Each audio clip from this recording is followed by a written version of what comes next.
আমার যে প্রতিজ্ঞায় আছে পূর্ব হইতে, আমায় যে ভজে আমি ভজিত হইছি। যদি কেউ আমার নাম নিয়ে কাঁদে রে রঘু, আমি যে গোলকে বসে বসে তার নাম নিয়ে কাঁদে। যদি কেউ আমায় একটি ফল দেয় আমি তাই আস্বাদন করি, ফল না পেয়ে যদি কেউ একটি ফুল দেয় আমি তাই আস্বাদন করি।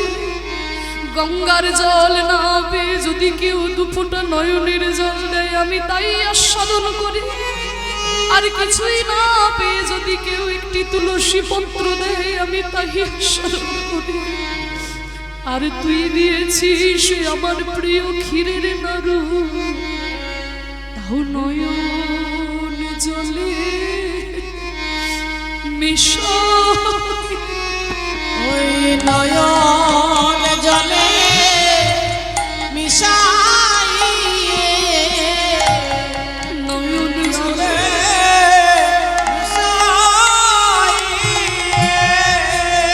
বড় বড় মঠে মন্দিরে কত বড় বড় মন্ত্র উচ্চারণ করে সবাই আমাকে ডাকে রে বটে, কিন্তু রে রঘুরে তোর মতো করে নয়ন জলে ভেসে কেউ ডাকে না।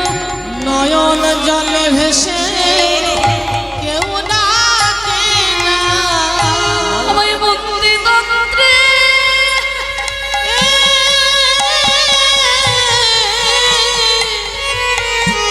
পত্রে তন্ত্রে সবাই ডাকে, নয়ন জলে ভেসে কেউ ডাকে না।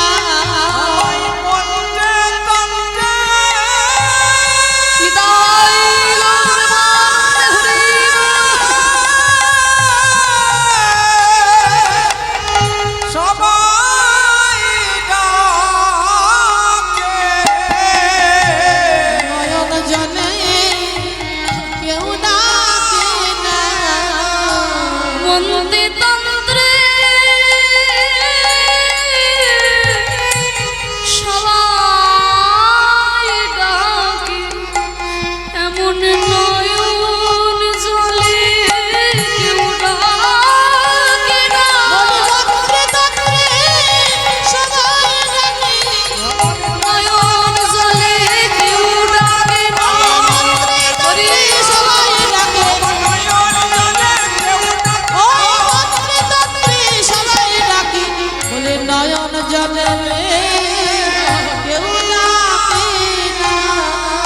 এই একটা নাড়ু যদি আমি তোকে না খাওয়াতে পারি রঘু, আমার যে প্রতিজ্ঞা ভঙ্গ হবে। নে নে এবার তাড়াতাড়ি মুখটা খোল রঘু, আমি তোকে নাড়ুটা খাইয়ে দিই। ও মা সে কি কথা, পুজো করতে করতে আবার কি কেউ খায় নাকি? না না আমি মুখ খুলবো না। আরে আমি বলছি তো খোল, না বললাম তো। তবে রে তুই মুখ খুলবি না, ডান হাতে নাড়ুটি আছে আর বাঁ হাত দিয়ে রঘুর গালটি টিপে ধরেছে।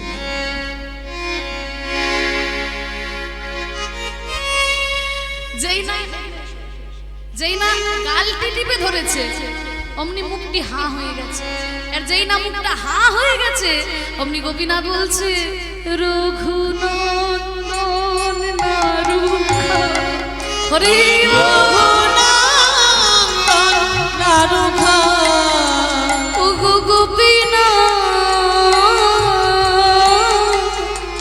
গোপীনাথ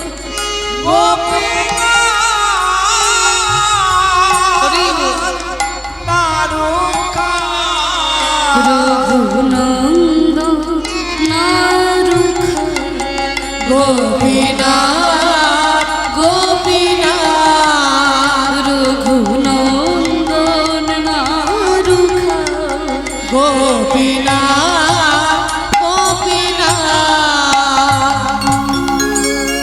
জোর করে খাইয়ে দিলে ঠাকুর? হ্যাঁ জোর করে খাইয়ে দিলাম। যা রঘু এবার তোর পুজো শেষ হয়ে গেছে, যা আমার কৃপায় রক্ত টক্ত দেখা যাবে না, এবার তুই বাইরে যেতে পারিস। আরে দাঁড়া দাঁড়া যাচ্ছিস কোথায়? আমার বাঁশিটা আবার ধরিয়ে দে, চূড়াটা আবার পরিয়ে দে। আবার বাঁশি ধরিয়ে দিল, চূড়া পরিয়ে দিল। এবার দেখুন দরজা খুলে যাই মন্দিরের বাইরে গেছে, ওদিকে রঘুনন্দনের মা খুঁজে বেড়াচ্ছে। আরে রঘু, এই রঘু, হয়ে গেল নাকি? হ্যাঁ, সেই সকালবেলায় মন্দিরে গেছে, এই দুপুর গড়িয়ে বিকেল হতে চললো, এখন আমার ছেলের না কোথায় গেল? এই তো আমার ছেলে। পুজো কেমন হয়েছে রঘু? খুব ভালো হয়েছে মা। কই দেখি থালা। কি থালা ফাঁকা কেন? ও মা, আজকে না গোপীনাথের এত খিদে পেয়েছে, সব নাড়ু খেয়ে নিয়েছে। তাই বলি, এতক্ষণ ধরে পুজো করার মন্ত্র তো ছেলে আমার জানে না।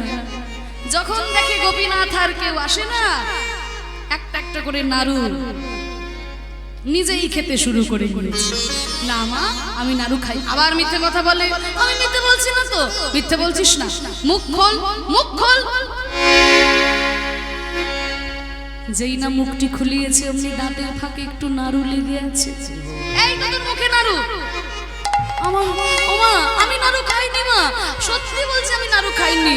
শেষে একটা নাড়ু জোর করে গোপীনাথ আমার মুখের মধ্যে ভরে দিয়েছে, জানো মা? তাছাড়া সব নাড়ু গোপীনাথ নিজেই খেয়েছে। ওরে বাবা রে, এইটুকু ছেলে কত মিথ্যে কথা বলতে শিখেছে। হ্যাঁ, এতক্ষণ বলছিল গোপীনাথ নাকি সব নাড়ু খেয়ে নিয়েছে, এবার বলছে গোপীনাথ নাকি ওকে খাইয়ে দিয়েছে। দে তাড়াতাড়ি থালাটা দে আমায়, নতুন করে নাড়ু করে তুলসী পাতা দিয়ে প্রসাদ করে তোর বাবাকে দেব। তোর বাবা তো আবার প্রসাদ ছাড়া জল গ্রহণ করবে না। তুলসী পাতা দিয়ে তো প্রসাদ হয়। তোর মা গেছে নতুন করে তুলসী পাতা দিয়ে প্রসাদ করতে, আর ওদিকে উল্টো দরজা দিয়ে মুকুন্দ কবিরাজ এসেছে।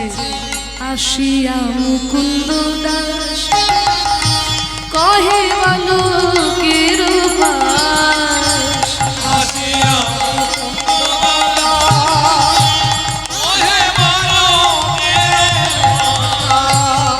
রঘু পুজো কেমন হয়েছে? বাবা তুমি এসেছো? খুব ভালো পুজো হয়েছে বাবা। কই প্রসাদ? নৈবেদ্য আনো দেখি গো।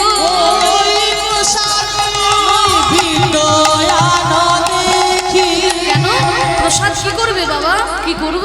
আমি দেখব কেমন পুজো দিয়েছো, দেখব কেমন পুজো দিয়েছ।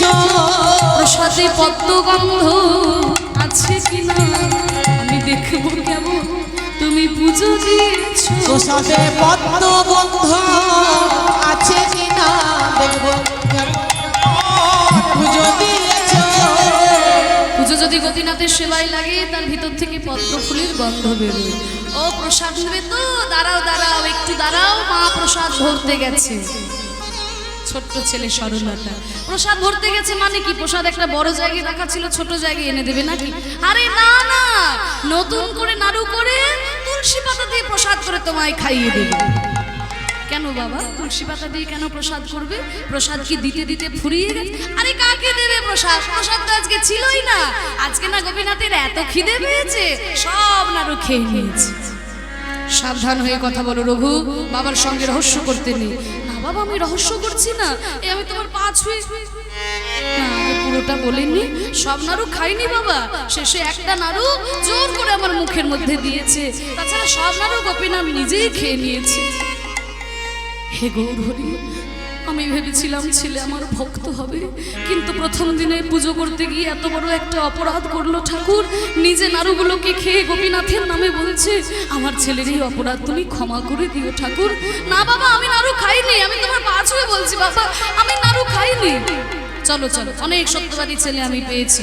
এতদিন পুজো করিলাম, জীবনে কোনোদিন নাড়ু খাওয়াতে পারলাম না, আজকে শুনছি তোমার হাতে নাকি গোপীনাথ নাড়ু খেয়েছি। চলো, আমার তো মাসে দুটো একাদশীর উপোস আছে, আজকে না হয় একাদশী ভেবে নেব। চলো, অনেক সত্যবাদী ছেলে আমি পেয়েছি। তারপরের দিন আবার ভোরবেলায় রঘুকে ডেকেছে। রঘু, আজকের পুজোটা তুমি করবে। বাবা আমাকে যা বলবে তাই করবো বাবা, কিন্তু এই গোপীনাথের পুজো করতে বলো না। তোমার গোপীনাথ বড় নিষ্ঠুর, এত ডাকে এত কাঁদে তবু গোপীনাথ আসে না। রঘু, বাবার মুখের উপরে কথা বলতে নেই। কালকে যদি তোমার হাতে খেয়ে থাকে, আজও খাবে, যাও বলছি। আচ্ছা তুমি কেমন বাবা গো? হ্যাঁ, আর কালকে শুনলে ছেলে এতগুলো নাড়ু খেয়ে গোপীনাথের নামে বলে দিল, আজকে আবার সেই ছেলে তুমি পাঠাচ্ছ? হ্যাঁ, আরে বাবা হয়ে ছেলেকে তুমি নরকের পথে ঠেলে দিচ্ছ, কেমন বাবা তুমি? শোনো, ছেলে আমাদের ছোট্ট ছেলে, একদিন ভুল করেছে বলে কি রোজ করবে নাকি? আমরা তোকে সবাই মিলে বকেছি, ও যদি পুজো না শেখে তবে কে করবে আমার বংশের পুজো? শোনো, তুমিও মা হয়ে ওকে আদর দিও না। আজকে আমি বলেছি তো, ও আজকে গোপীনাথের পুজো করবে। তাই দেখুন, আজকে গোপীনাথের পুজো ডালা নিয়ে আবার রঘুনন্দন চলেছে। ও গো গোপীনা গোপীনা